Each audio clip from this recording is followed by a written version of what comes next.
Hi, this is Dr. Josh, and you are not going to want to miss this amazing lecture I just did with Dr. Bean. You may think you understand how COVID-19 and the spike protein works in terms of causing brain inflammation, Alzheimer's, dementia, and other brain disorders. But this interview is going to change your mind, because Dr. Bean will bring you the latest and the greatest research articles that specifically talk about what it is that is going on with dementia, Alzheimer's, and brain inflammation. You're not going to want to miss this one. Stay tuned for Dr. Bean. Peace and plants.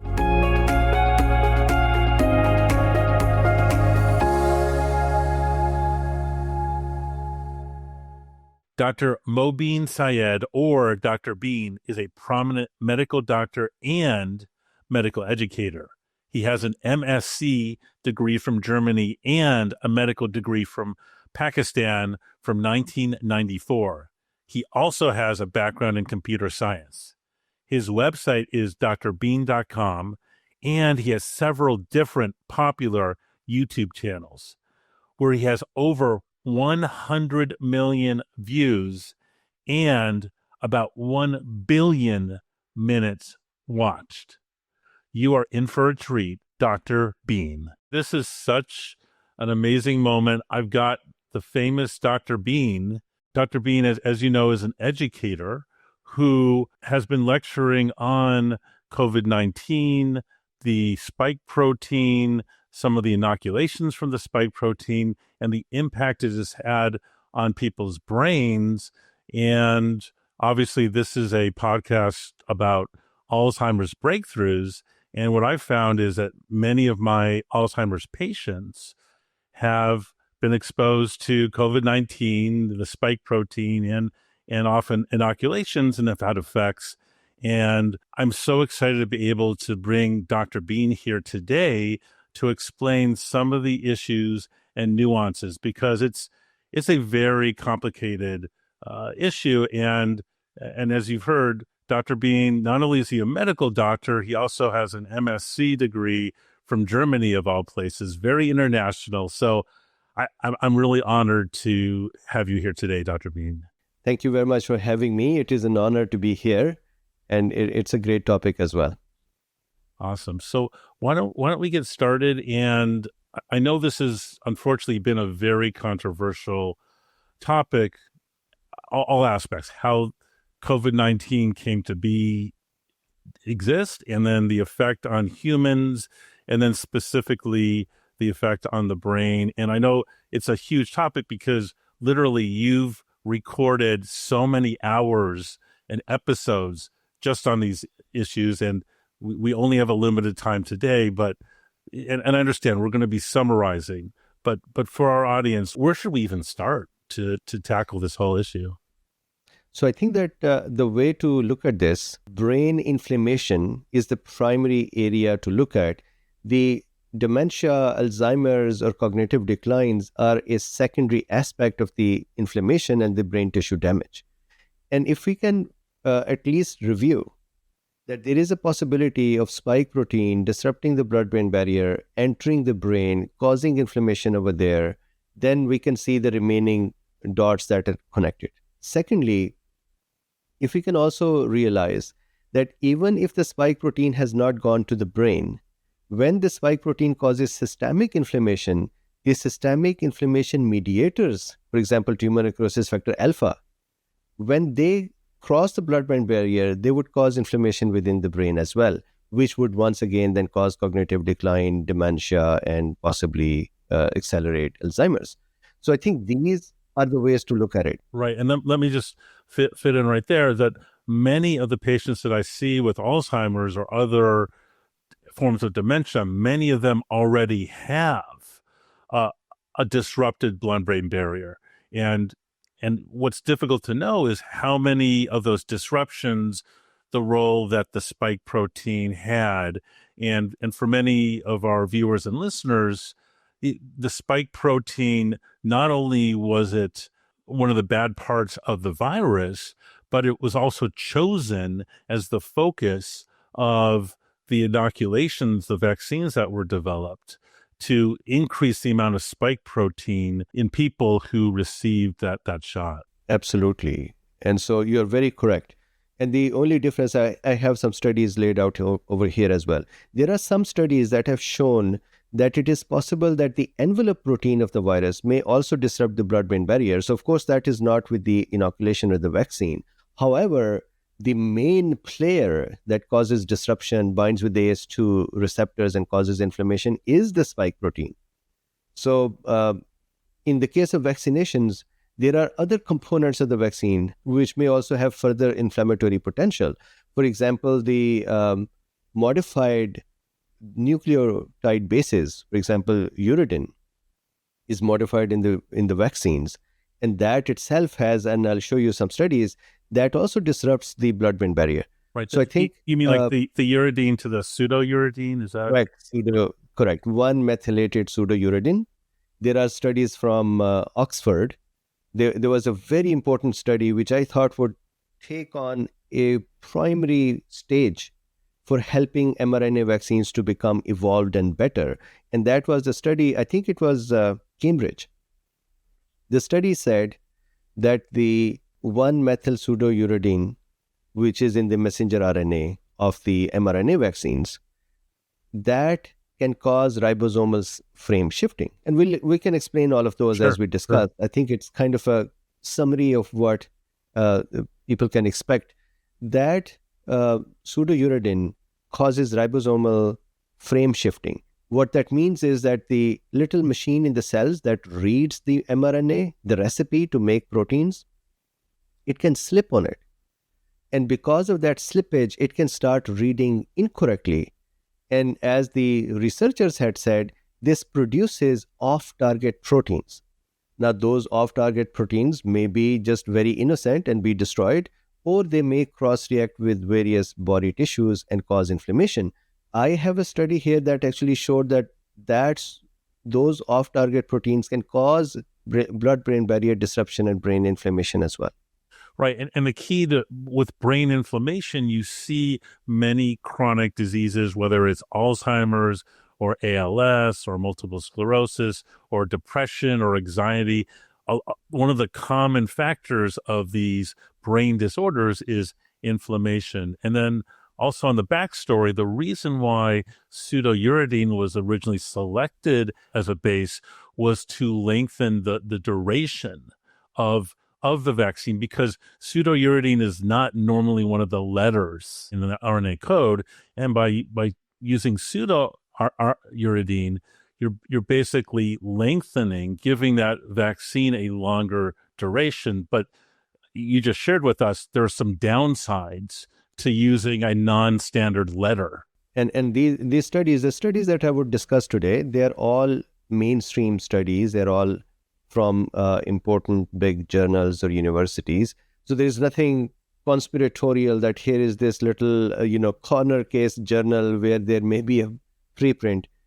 Important thing is this happens with the virus as well, and it can happen with the vaccine too. And both of them have been studied, and both of them have shown to impact brain. One comment I want to make before we go into the details of these studies or the mechanisms. Hippocampus in the brain, and you know these things better than I do. You have this podcast which specializes in this area. So I feel a little hesitant to speak in front of you about these topics, but I'm going to try. Hippocampus, which is the gateway for our memories, and then as a result, an important participant in cognition, right? Because it then connects to the remaining brain, and it works with the brain, and memory is formed and cognition is done. Sure. So the hippocampus does both memory and it has other functions like balance. But correct. Yeah, definitely. Right? Cognition, planning, event planning, thinking, etc. Hippocampus has 500 new neurons made every day. This is a proven science. We used to think that brain plasticity is just some neurons reconnecting or taking over the work of the other neurons that are not doing that work anymore. Right. However, now, I'm sorry to keep interrupting, but what I was taught in med school decades ago at Harvard was that, like, once you're an adult 21 or 25, your brain doesn't produce any new neurons. So this is new information. Correct. So previously we just said we have the constant number of cells there, and now that is it. And they may have facilitation in various junctions. And for your audience, facilitation simply means that some junctions are able to work faster now and more efficiently. And that is how we make memories and functions. But now we know that inside the brain, many areas generate new neurons. The context today is Alzheimer's, so I want to stay within the hippocampal area. Hippocampus makes 500 new neurons from the brain neuron stem cells being the parent cells. Stem cells are defined as the cells that can make their children's cell, that would become, for example, in this case, neurons, and they can replenish their own community as well and become more parents. The stem cells make 500 new neurons, and every day about 500 older neurons in hippocampus die away. So this is how some older memories would fade away, and newer memories will be formed into those newer, fresh neurons. Why I wanted to bring this up is that when there is inflammation in the brain, not only glial cells, that are the defense system cells in the brain, will become activated and start killing things around, the hippocampal stem cells would reduce producing new neurons under stress.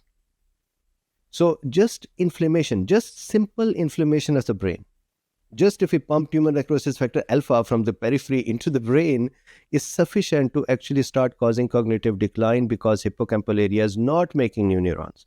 The older neurons are still dying, newer are not formed, or not formed with enough rapidity and volume, and the patient start. And once, Dr. Helman, you know this, once hippocampus start becoming compromised, not only new memory formation will be compromised, but cognitive decline would start setting in, which would then contribute towards dementia and Alzheimer's. And I've literally seen this on hundreds of different Alzheimer's and dementia patients when I get a PET scan of their brain with neuroquant imaging, where I can actually see the hippocampus, the activity there, or the lack of it, and when it's severe, normally it's severely downregulated in my patients with dementia.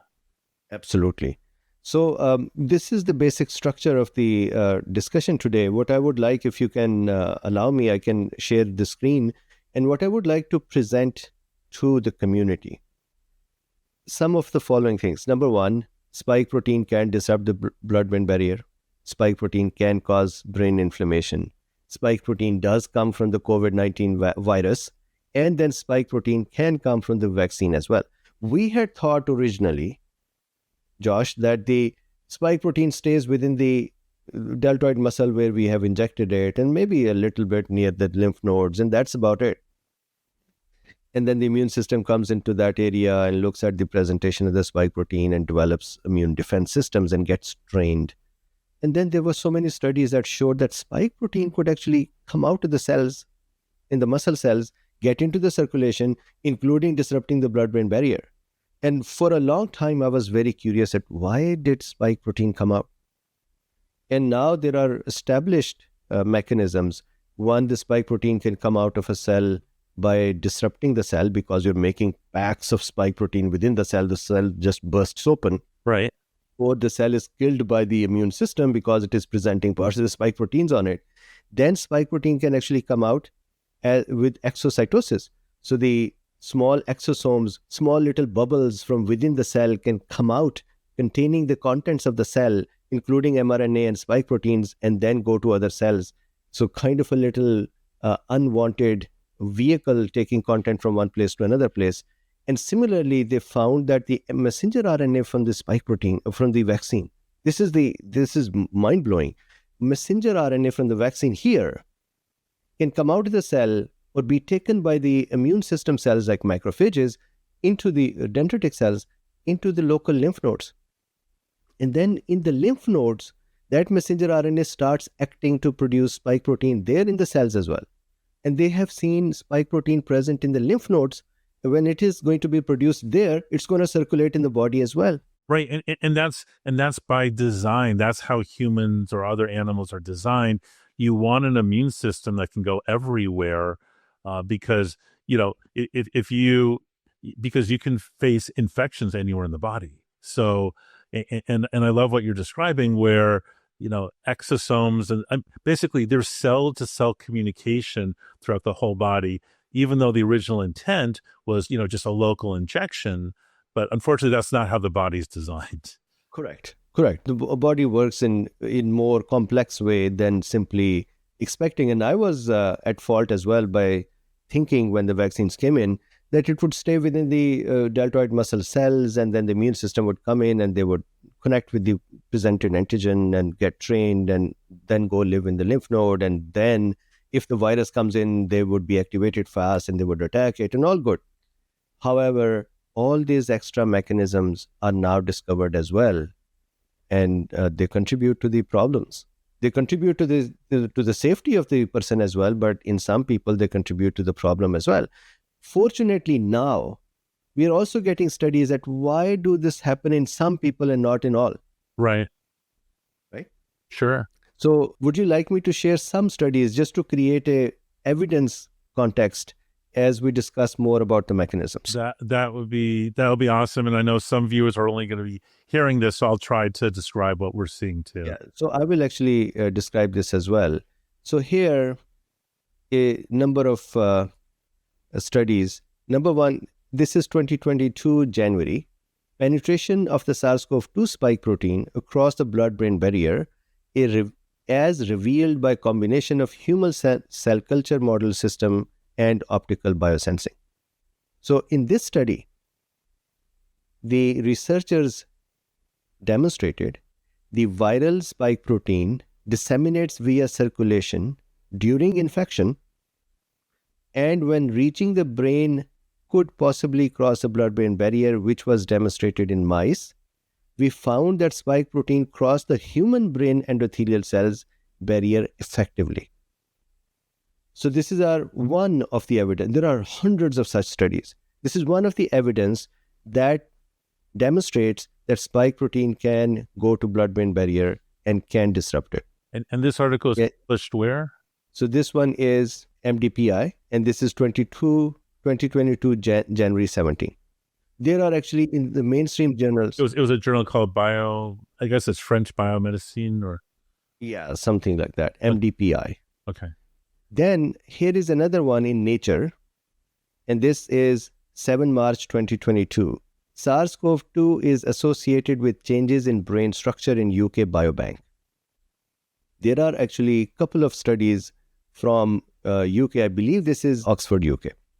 So I'm just looking at the authors here. So in this study, there are two studies that came from Oxford. One was a study done on folks who passed away, and they they had donated their brain for medical research.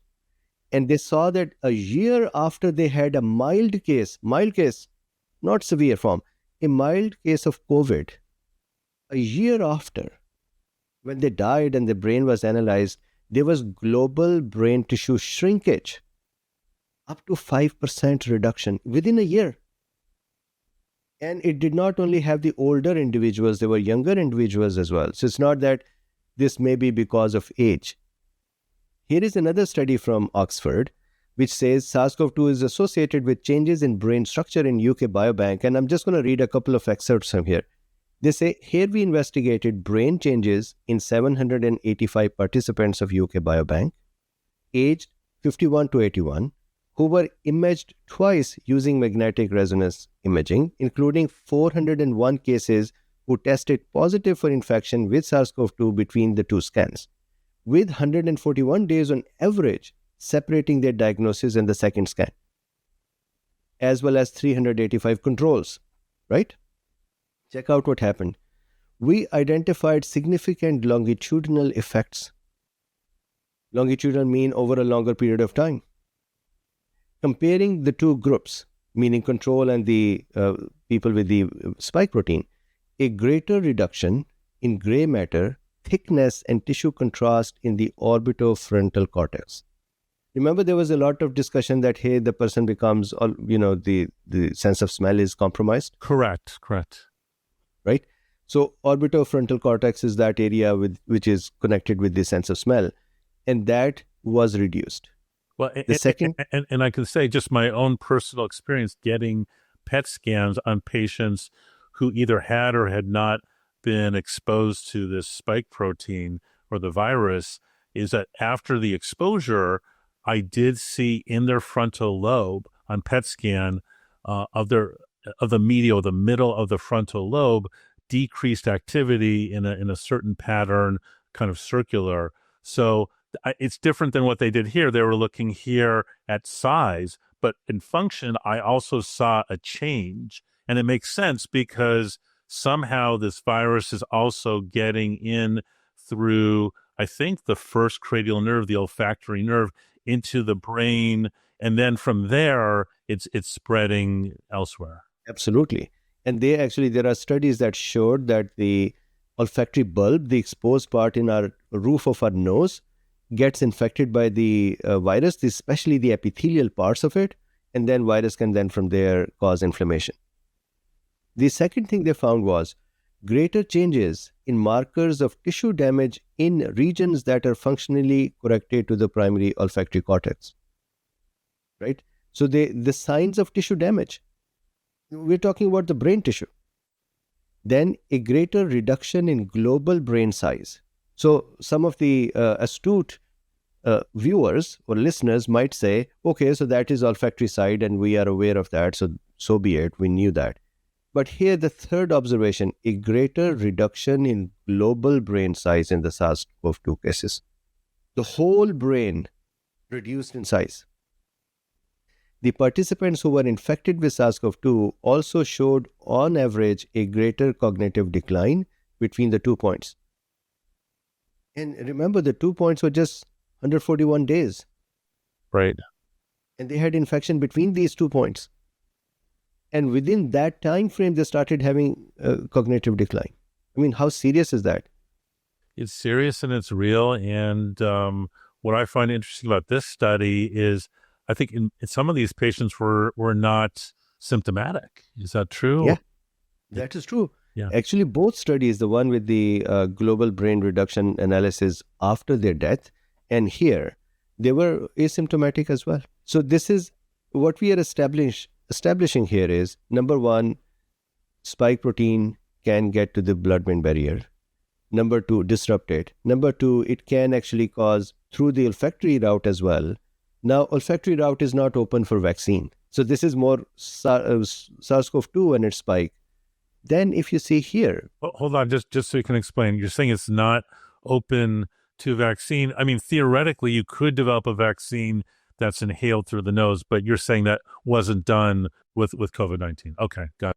So the current vaccines that we have are all intramuscular and not in the nose. So this olfactory route is not the route for the vaccine, but the vaccine can actually just have spike proteins that go into the blood, and then from there they go to the blood-brain barrier and then disrupt it. Right. Right? Meaning both virus and the vaccine can cause disruption of the brain because there is a common denominator in them, and that is spike protein. Now look at this one. This is a very important one. This is Wiley online library. Detection of recombinant spike protein, that is the synthetic spike protein, the spike protein in the messenger RNA, in the blood of individuals vaccinated against SARS-CoV-2, possible molecular mechanism. That's the study title. I just want to read a couple of things here. One, they said our purpose of this study was, and let me actually show you the time first. This is 2023 August. So recent. The SARS-CoV-2 pandemic prompted the development and use of next generation vaccines. Among these, mRNA-based vaccines consist of injectable solutions of mRNA encoding for recombinant spike, meaning synthetic spike. Now, this spike that is produced by the messenger RNA is distinguishable from SARS-CoV-2 spike because this particular spike, I'm sure that everybody is aware of it, the vaccine-produced spike has a couple of amino acid changes that act like a lock on it, so they don't let it open up. The wild type, that means the spike coming from the virus, doesn't have that lock on that. And so you can differentiate between the two spikes. You can put, Josh, I can put these two spikes in front of you. Right. And if you look at them for those little amino acids, you can say, well, this spike is coming from the virus and this is coming from the vaccine. So Fascinating. here they're saying the recombinant spike, which is distinguishable from the wild type protein due to specific amino acid variations introduced to maintain the protein in a pre-fused state. Good. Meaning all they're saying is we can detect vaccine-generated spike. Then they said, we designed an experiment, mass spectrometry. So they looked at it from a visual spectrometry test. Examination of biological samples was used to detect the presence of specific fragments of recombinant spike protein in subjects who received mRNA vaccine. So what I'm establishing here is that they are seeing the spike coming from the vaccine in the blood, not only in the muscle. Right. Because a position for the medical system, including me, has been the spike is only in the deltoid muscle. It's not going anywhere else. So here, this study is saying, well, we tried to see if that is truth or the spike is in the blood as well. Here is what they found. The specific PP spike fragment, that is the part of synthetic spike produced by the vaccine, was found in 50% of the biological samples analyzed, and its presence was independent of the SARS-CoV-2 immunoglobulin antibodies, meaning even if the person had the infection or no infection, if they had the vaccine, 50% of the individuals had spikes sitting in their blood. Dr. Josh, if the spike is sitting in their blood, then it's going to be going everywhere, including the blood-brain barrier too. Right. Then they say the minimum, check this one out, the minimum and maximum time at which this synthetic spike fragment was detected after vaccination was 69 days and 187 days. And there are actually more studies that show even after that. Right. So conclusion, the presented method allows to evaluate the half-life of the spike protein molecule, that is modified spike protein by vaccine, and to consider the risks or benefits in continuing to administer additional doses. But what they proved here is that the spike is sitting in the vaccinated individuals for 6 months or later. Then check this one out. So what have we established? One, spike causes brain inflammation. That inflammation can cause cognitive decline and acceleration of dementia and Alzheimer's. Second, spike not only comes from the virus, and that viral route can be from olfactory nerve, the sense of smell, or from the blood. Third, it's not just necessary that it is coming from the virus. The vaccine-generated spike is also in the circulation and can also be found in the body. So then here is another European medical journal. COVID-19 spike protein persists in brain tissue for years. And this is more recent. This is from December of 2024. Correct. December, meaning a few months ago, right? 5 months ago. Yep. So in here, they're saying data have revealed that SARS-CoV-2 spike protein persists in brain protective tissue and skull bone marrow. Wow. For years post-infection, potentially driving long COVID neurological symptoms, though mRNA vaccines reduce the burden by 50%, but they're not able to eliminate that. And then those people in which the mRNA vaccine itself contributes the spike, you would have a similar outcome. What I'm proving here is spike can get into the brain, and not only there, it can lodge into the bone marrow and then stay there for years. And it is not necessary that just a spike has to be lodged in there. The spike production might transfer to the bone marrow. How? The various T cells, B cells, dendritic cells might end up there. Maybe glial cells are infected with the mRNA or the viral particles, and then they are ending up in the bone marrow. But there is something, they found that in the bone marrow. Right. Or another source is some of these viruses can go into biofilm or into parasites, and then that can persist for years throughout the whole body. So researchers used an advanced imaging technique that rendered tissue transparent to visualizing the 3D distribution of viral proteins in sample from COVID-19 patients and mice. They found persistently high concentrations of spike protein in the skull meninges, brain axis, that is a covering of the brain, with evidence suggesting these areas' susceptibility is linked to ACE2 receptors. And I have read other studies. I didn't have enough time to kind of bring in about 100 studies and discuss them. I've done 1,200 talks about this. I have read in the other studies that when spike alone, not the whole virus, just the spike, when it binds to ACE2, it disrupts the cellular functions inside. Right. You don't need a whole virus. And just to be clear, ACE2 receptors, aren't they spread throughout the whole body? Absolutely. Okay. So ACE2, for example, their density, a large density in kidney, then a large number present in gastrointestinal tract, then a large number in the cardiovascular system. We actually think that the ACE2 is only present in the lungs because the virus causes infection in the lung as well. But that's not true. Actually, lung has lesser density compared to GIT and kidney. And then brain and the blood-brain barrier has a huge density of ACE2 receptors as well. That means you bring in spike from wherever. You bring it from vaccine or you bring it from COVID, the blood-brain barrier would become inflamed and disrupted. Right. Oof. So here, they're saying that ACE2 receptors, which the spike protein targets. The findings underscore the urgent need for new therapies and diagnostic tools to address the long-term impact of COVID-19 on brain. And I would actually, if editorialize their message, I would say to find the impact of spike protein on the brain, right? Because that is a common. I would grant this, that the virus has other proteins as well, the envelope protein and the N protein that may also contribute to the inflammation in the body and the brain. However, the spike is the main player. Then look at this study. Circulating spike protein detected in post-COVID-19 mRNA vaccine myocarditis patients. Right? Myocarditis is just inflammation of the heart. This is January 2023. And if you look at the author information, the Mass General Hospital, so you can see even MIT and Harvard, your alma mater is here as well, correct? Correct. Boston Children's Hospital, meaning Mount Sinai Hospital and the Los Angeles centers.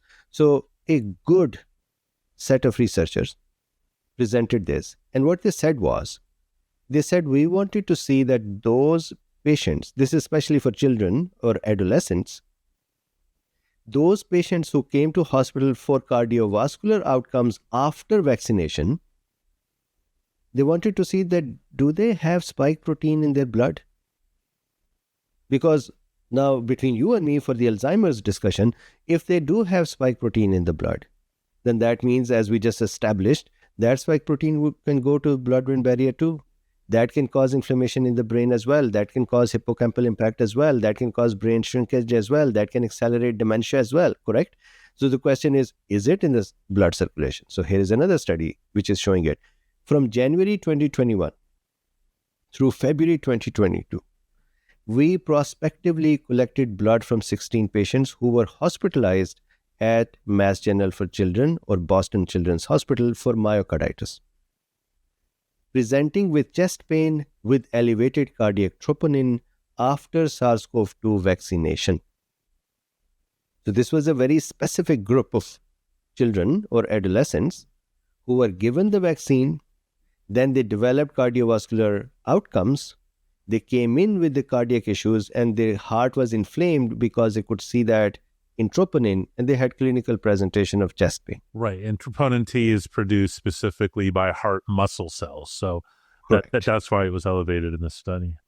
Correct. So now they have a set of patients who have cardiac damage from the vaccine. Now the question is, imagine you and I, Josh, you and I are now sitting and thinking about it, that why did they develop cardiac damage?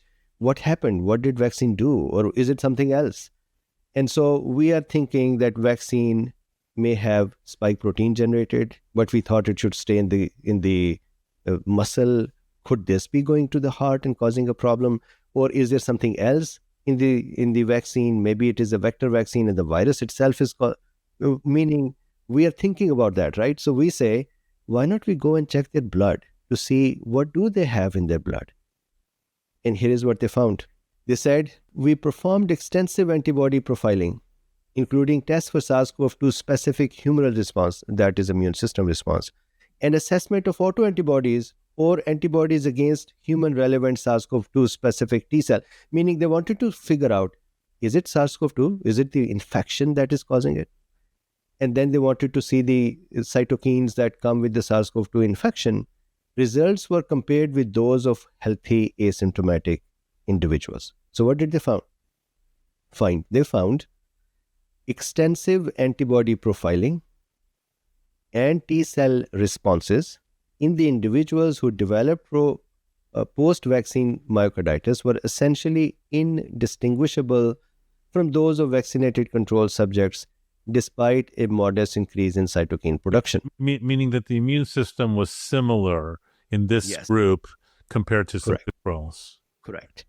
However, a notable finding was that markedly elevated levels of full-length spike protein. There are some researchers who say that, hey, the whole spike protein is not in the blood. It's only a piece of S1 piece is sitting somewhere in the monocyte. Or here they are showing full-length spike protein, the whole of it, unbound by antibodies, not bound with the antibodies, freely circulating in the blood circulation, were detected in the plasma of individuals with post-vaccine myocarditis. Right. Whereas no free spike was detected in asymptomatic vaccinated control subjects. Right. And this one finding, this one paper doesn't prove that it's the spike protein that was causing the myocarditis, but it sure is concerning. And it shows that spike is in the blood. Right. So if it is in the blood, then would it go to brain? Yeah, it is circulating everywhere. Correct? Correct. And wherever it can bind with the ACE2, it's going to cause inflammation. And this study demonstrates that it is not necessary that everybody gets that inflammation, but there are people who do get it and who do become sick and who do develop inflammation, right? These are healthy children. Right. And it does suggest a possible treatment for someone like this with myocarditis. If the theory is that it's the spike protein that's causing damage and is mediated by the ACE receptor, ACE2, you may want to try a medication that, like an ACE inhibitor, that will bind these receptors and protect them potentially. Correct. So there are various ways that once we know the pathology or potential pathology, right, then you can start addressing your therapies, interventions towards that. So this is an interesting study. And what this study, for our discussions context, what it establishes is that in some people from vaccine, spike protein, full length of it, not a fragment of it, is in the blood circulation. And that would mean it would go to brain as well. Then look at this one. And I only have 3 more, so okay. I hope you're not getting bored with this. I'm not bored. I think the audience is riveted like I am. This is really scary. So look at this. This is British Pharmacological Society Journal. And what are they saying? Long-lasting, biochemically modified mRNA. So we're talking about the 1-methyl pseudouridine. Modified mRNA for mRNA vaccines. Look at the labeling here, long-lasting. Because as you said in the early part of the discussion, that this mRNA is synthetically modified so that it can last longer than other mRNAs. Long-lasting, biochemically modified mRNA, that is what we do for vaccine generation, and its frame-shifted recombinant spike proteins in human tissue and circulation after COVID-19 vaccination. Not only the spike protein generated by the mRNA vaccine, but off-target proteins, frame-shifted proteins. This is what I discussed earlier, that ribosome would slip on the runs, as the researchers had said, the runs of pseudomethyleuridine. What does that mean? If you have in the mRNA the pseudomethyleuridine, let's call it U for our discussion. If you have a run of UU or UUU that is appearing together, that causes the ribosome to slip on them. They actually found why it slips on them. They found out that on synthetic nucleotide, When the ribosome tries to process that, it takes more time to process it and it stalls on it. And if you keep stalling it once and then twice, it just unlatches and slips. So look at this one. This is 12 June 2024, so pretty recent. And I'm going to just read some excerpts. They're saying despite their worldwide use, very little is known about how nucleoside modifications in mRNA sequences affect their breakdown, transcription, and protein synthesis. Right. So they're saying they are synthetic. Despite we use them everywhere, the whole world, we still are not very much sure how do they really work in our body. What do they do? So then they say, it was also originally estimated that recombinant spike protein generated by mRNA vaccine would persist in the body for a few weeks, right? So we said, we being the medical community researchers, we said, let's make this messenger RNA vaccine, let's make it synthetically modified to live a little longer, and maybe it would be there for a couple of weeks. In reality, so back to the study, in reality, clinical studies now report that modified SARS-CoV-2 mRNA routinely persists up to a month from injection and can be detected in cardiac and skeletal muscle at sites of inflammation and fibrosis, while the recombinant spike protein may persist a little over half a year in blood. There is a very dangerous word in here. Do you see here? They say injection and can be detected in cardiac and skeletal muscle at sites of inflammation and fibrosis. Right. If somebody already has some damage and there is some healing and fibrosis happened there, it actually goes and adheres to that. It hones into that area for some reason.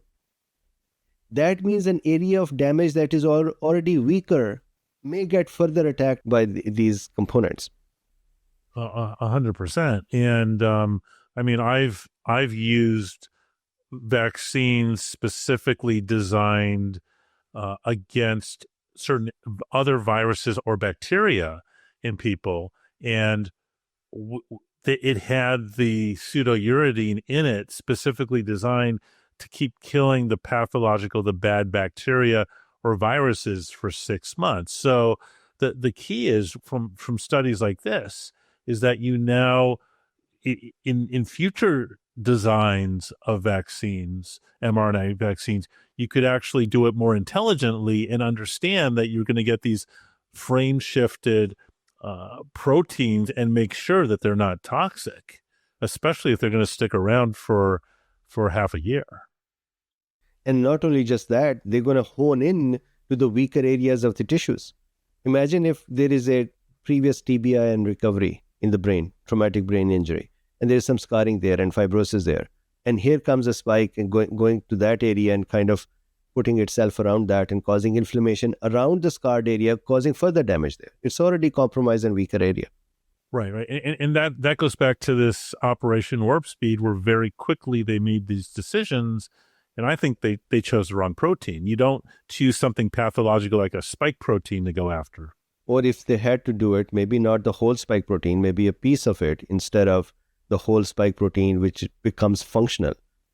Although they have locked it in the prefuse state and all that, but these spike proteins cause their own antigenic flare-ups of inflammation. Okay, so then they say, vaccination with 1-methyl-pseudouridine, mRNA, can elicit cellular immunity to peptide antigens produced by +1 ribosomal frame shifting in major histocompatibility complex-driven people, diverse people. What they're saying here is that this synthetic mRNA and this spike produced by that, there may be +1 frame shifted, that means slipped ribosome, which might produce altered, mangled proteins, half-baked proteins. I know a researcher who was arguing with me on this one and said, well, if this spike protein in the half of being developed broke down and no further development occurred and we just have half of the spike protein, it is still spike protein. And what they were missing was that maybe it is still half spike protein, but also remember protein folding to develop a specific three-dimensional structure means the electrochemical changes in the or electrochemical presence of various forces within the amino acid sequence decides what will be the shape of the protein. So if you cut the protein in half, that doesn't mean the remaining shape would now stay the same. It is like a bunch of little magnets, and they might restructure themselves differently because of the altered forces on them. So they may actually develop off-target proteins which are just totally harmless, or they may develop off-target proteins that would cross-react with our body tissues and cause autoimmunity. Right, and then persist for years from some of these other studies. Yes. Well, the problem is if we end up training our memory cells, memory helper cells, memory B cells, memory cytotoxic T cells, if we, especially helper and B cells, if we end up training them on the off-target proteins that are cross-reacting with our tissues, now we are stuck forever with them. These memory cells are going to go and sit down. So the memory cells can live in the circulation for 3 years. They can live in the local lymph nodes for 2 or 3 years. These cells can actually go and live in the bone marrow in some people, not in all, and they can then live there forever. That is why some vaccines produce lifelong protection, because those memory cells have gone and they are living in the bone marrow. Now, if they are living in the bone marrow, we have a problem. We have B cells sitting in the bone marrow producing incorrect kind of a antibody which is cross-reacting with our body. Now, other than bouncing the bone marrow, meaning transplanting the bone marrow or trying to kill the dividing cells, we have no other choice but to become autoimmune for a long time. So then they say these products, that is the +1 frame-shifted off-target proteins, these products impact on off-target host T-cell immunity that include increased production of new B-cell antigens with far-reaching clinical consequences.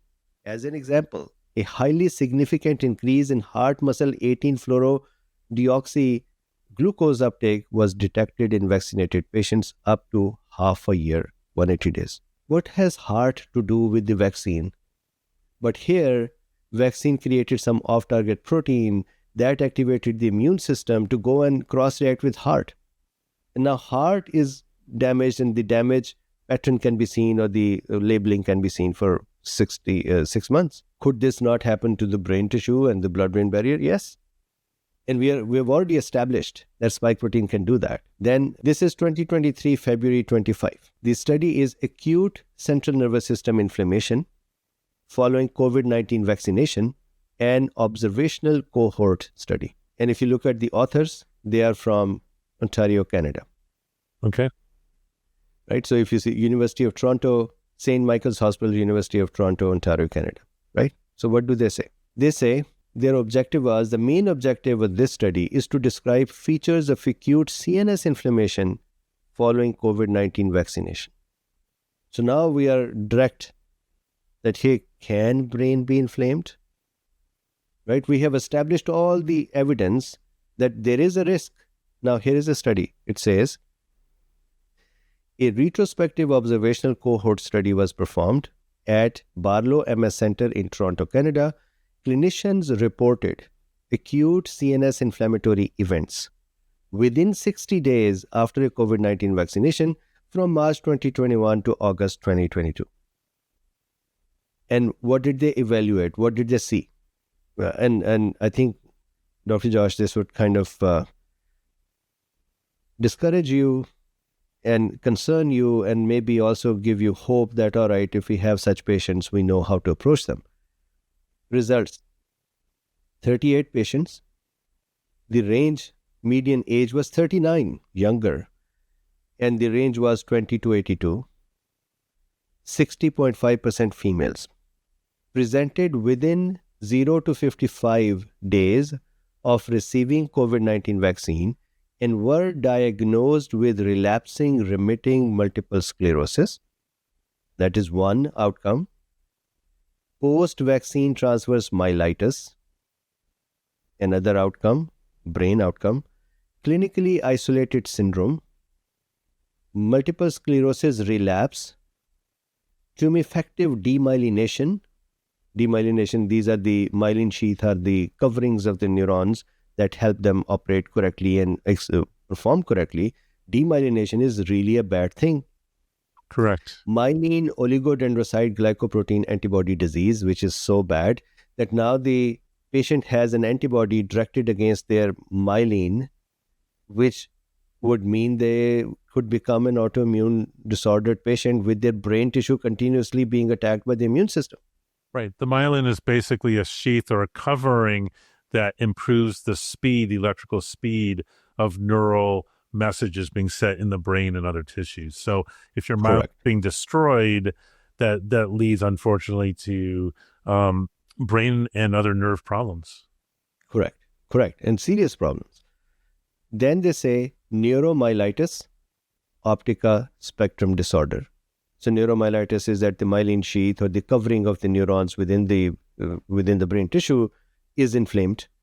Chronic lymphocytic inflammation with protein perivascular enhancement responsive to steroids, and primary autoimmune cerebellar ataxia. Can you imagine even cerebellar ataxia? Meaning damage to cerebellum. Cerebellum is a part of our brain that is helping us with our gait stability, with our body's positioning, etc. I can keep talking about it for one day, so I'm just going to summarize and stop. That if there is a cerebellar damage, we can't stand up correctly, we cannot walk correctly because our brain doesn't know anymore the correct positions of our muscles and joints, so we just can't walk correctly. That's called cerebellar ataxia. 22 received acute treatment and 21 started disease-modifying therapy.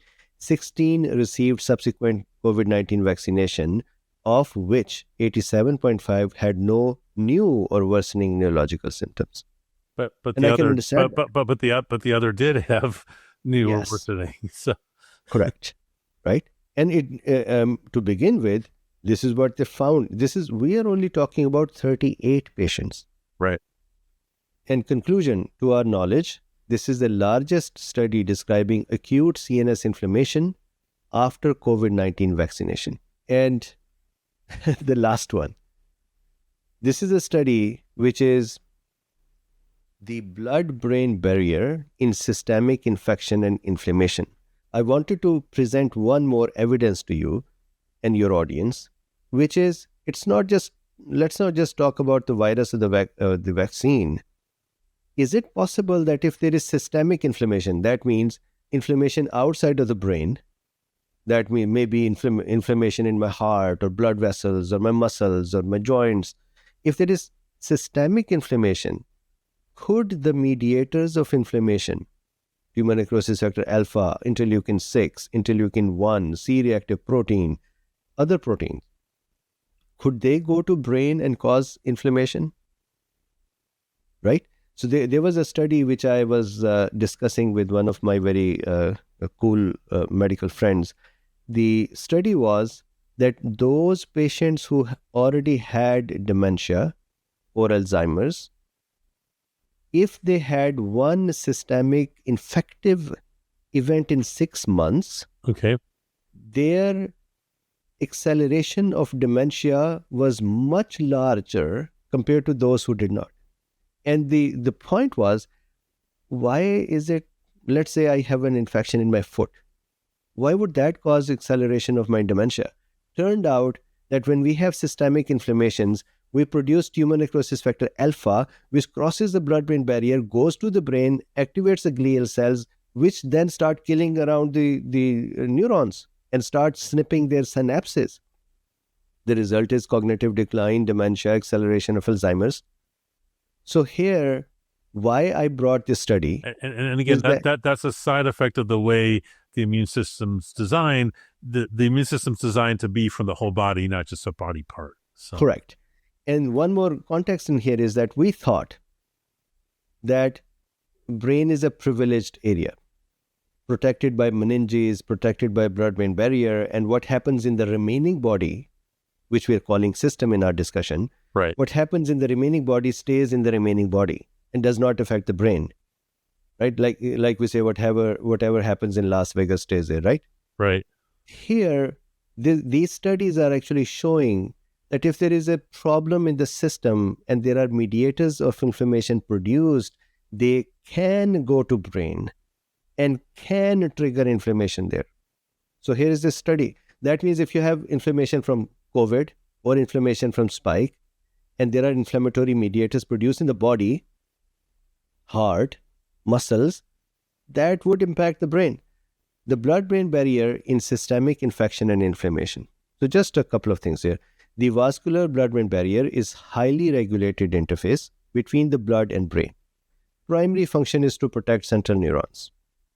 However, here the molecular and cellular anatomy of the vascular brain barrier is reviewed, first in a healthy context and second in a systemic inflammatory context. Distinct from the molecular and cellular mediators of the blood-brain barrier's response to inflammation, several moderators influence the direction and magnitude of genetic, system, cellular, and molecular levels, and these include other reasons as well. So then they say that we need to research more. So here in this study, they are actually presenting that systemic inflammation can cause brain inflammation. And I wish I had brought that study as well, where they showed that patients who are already dementia or Alzheimer patients or Parkinson's patients, if there is an infection, then within 6 months, their disease is accelerated because of TNF-alpha entering the brain and causing inflammation there. Right. So that's amazing. So going back and reviewing these 8 papers, one of my takeaways, and let me see if this makes sense to you, is I probably should start. Well, do you think it makes sense for a clinician, a doctor like myself, to start measuring the free spike protein levels in my patient's blood if they have neurologic problems? Absolutely. And so if I was the one who is approaching or creating a protocol to see how do we approach such patients. So of course, if we can figure out the complete spike protein and its presence in the blood, that is the best thing to do, right? Because now you have the whole thing in front of you. Then the other is, this is a very important paper, audience can Google it, Dr. William Campbell from UC Davis. He is an immunologist and heads up their BSL-3 lab. He published a paper where he said that anti-idiotypical antibodies or antibodies that are made against spike protein are then further cleared out by antibodies made against these antibodies. So that is called anti-idiotypical antibodies or anti-idiotype antibodies. The interesting thing is, if you are making spike antibody against spike, then an antibody against this antibody, then the anti-idiotype antibody has to look like spike to bind with this one. Right. The reverse, the negative of a negative is a positive. Yes. Right? Yeah. So he showed that patients who developed long COVID, some of those patients actually had anti-idiotype antibodies in them that were behaving like a little spike protein and attacking their tissues.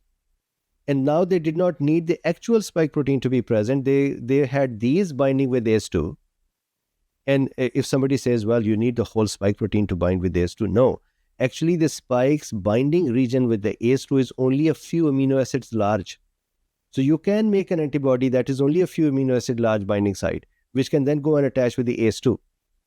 And if that is the case, now you don't even need the spike protein. Your own immune cells, B cells, are making antibodies that are going to be behaving like ACE2 triggers. So the second thing to test in these patients is anti-ACE2 antibodies. The third thing to look at, barring any imaging to see their brain shrinkage or brain issues, the third thing to test is their inflammatory status. So tumor necrosis factor alpha, interleukin-6, and high sensitivity CRP is for sure to be done. With the CRP, my own little research I was doing a few days ago, there is a study that came out of Yale. It is still a preprint. And so you can take that with a grain of salt that this is not yet published and accepted and reviewed study. But this is coming from very, very a celebrated researcher from Yale. And what her team found was that when there are somebody who is vaccine injured, they do not have a very high CRP, but they do have high tumor necrosis factor alpha and interleukin 6, which was a very interesting observation. I never thought that you could get away without having CRP increase in inflammatory state, but that's what she found. Well, so, but just to be clear, and again, the paper's not out yet, but you're saying that the C-reactive protein, the CRP, wasn't elevated at all, or was just elevated a little bit? No, it was not elevated. At all? Wow. Yeah. So it may have elevated before at the time of acute inflammation, but as they stayed with the injury, actually, if I tell you the whole structure, what they found for the immune profile, they found CRP was not increased, tumor necrosis factor alpha was increased, interleukin 6 was increased, cytotoxic T cells were exhausted, the B cells were stuck in an unswitched state and just making IgM constantly. T helper cells were dying because of overstimulation. So this was an overstimulated and dysregulated immune system pattern that they found. So when you are approaching these patients, if you can get their, not every lab can do the exhausted T cell and unswitched B cells, but you can see T helper cell reduction, you can see tumor necrosis factor alpha, you can see interleukin 6. So I think this is a basic package to try to understand, other than brain imaging and other methods that you use for Alzheimer's and cognitive tests, etc. Right. So Dr. Bean, what I find is for many of my Alzheimer's or dementia or brain inflammation patients, you're dealing with other pathogens or processes besides spike protein or COVID-19. For example, the Lyme spirochete or other viruses or other parasites or other bacteria, which will specifically damage their immune system, whether it's natural killer cells or whatever type of immune system. So that's one of the frustrations is we're talking here about immune system responses. But if you're not starting with a normal immune system, you often you're not going to have a normal response or a normal abnormal response. So it's easy when someone just has one issue. But my finding is normally with Alzheimer's, it's not just one or two issues. It's not just the spike protein or COVID-19. It's 30 to 200 root causes. And my job as a clinician, as a physician, is to try to uncover all of those. So let me ask you this question. Those are 8 amazing articles. Now, for some people in watching or listening to this, their concern is that, well, COVID-19, yeah, that was 2019, 2020. Hopefully we're past that. Who knows if there's another pathogen that will cause another pandemic in the future. It probably will, unfortunately. But right now, it seems like our society has said, let's just move on. So, but the problem is that the spike protein is leaving an impression. So what would you say to someone watching or listening to this who's like, yeah, COVID-19, that's old news. Let's focus on something new. It's actually very simple. If somebody has cognitive decline and they and their doctors didn't think that this was the time for the decline, for example, they are seeking words or they are forgetting where they were going, and there is no other reason to explain why that is happening. And if somebody has continuous flare-ups of inflammation, herpes simplex. So this study that I mentioned, they also found that EBV reactivation occurred and herpes simplex reactivation occurred. They also found some other innate... And those viruses will often reactivate if someone's immune system is not strong enough to keep them tamped down. Correct, absolutely. So, and this is, we're talking about the vaccinated individuals. I'm sure that the same thing is a problem with the COVID as well.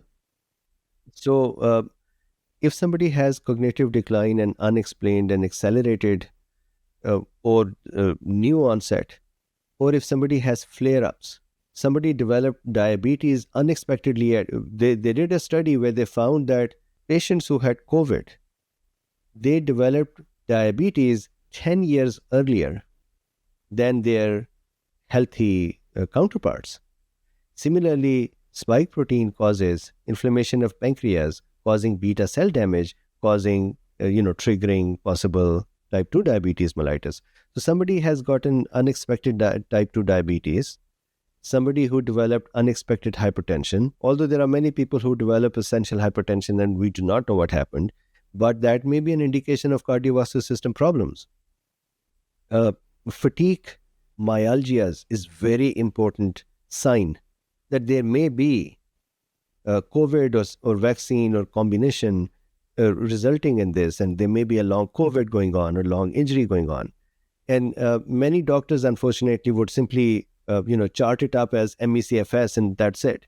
But it is not necessary that all of these are ME/CFS. Actually, the fatigue with the long COVID or long vaccine, the fatigue and the muscle issues can actually be handled and we can recover from there.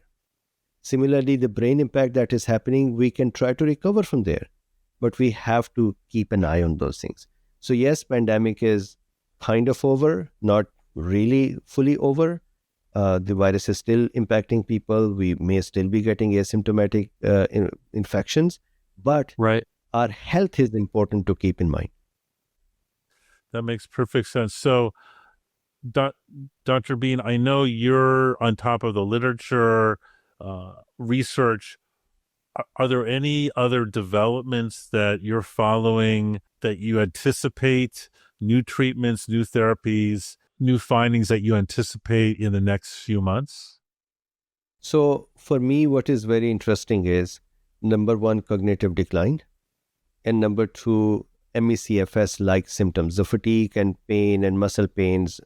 These are the areas where I'm very much focused. And the reason is, you would see that the primary symptom, the most common symptom in long COVID and vaccine injured is fatigue, muscle pains, and cognitive decline. These are the most common. I think the top is fatigue and then muscles and then the cognitive decline.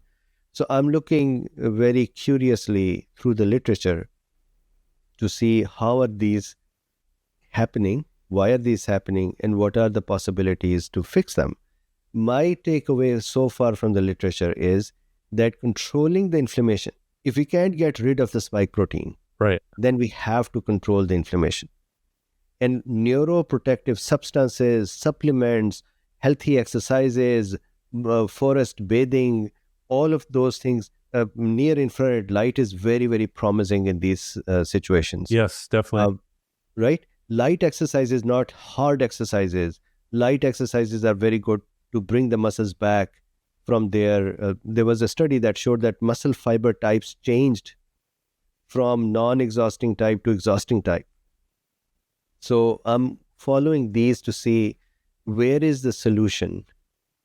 And actually, we should have more discussions with you to figure out, when you treat patients with Alzheimer's and others, one really important area is intermittent fasting, controlling the diet type, controlling the diet frequency. And so these are my areas of interest. That's awesome. And you covered some amazing papers for the literature, those 8 papers. How would you summarize or conclude, trying to put all those together in one unified approach? So for me, it is just very simple, that not only SARS-CoV-2 can cause brain inflammation and impact brain health, creating new onset dementia or accelerating dementia. Not only that, but even spike protein producing vaccines can do that as well. And so we have to be on top of our brain health. Don't dismiss your brain health as, well, this is happening with age, or, well, I do not know, maybe my genetics are such that this is happening. There may be a fixable reason. Find someone who is aware of the literature and then go and discuss with them and make sure your brain is healthy. That's awesome. And I love the paper that showed you may be asymptomatic, have no symptoms, but you could still have an effect on your brain. Correct.